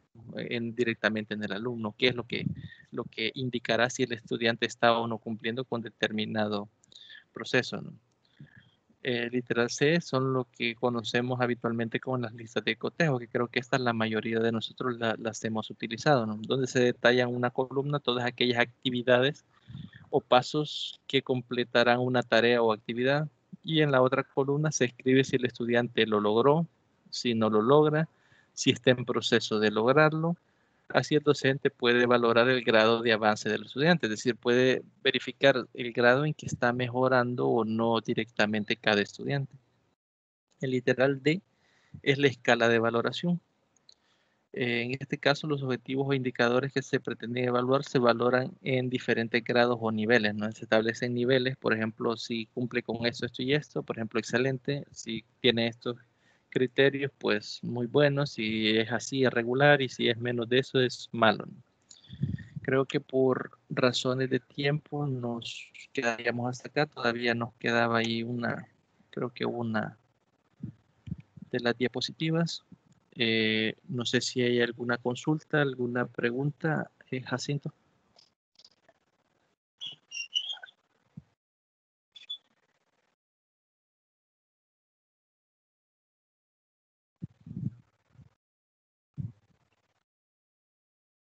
Si no, pues nos quedaríamos hasta acá.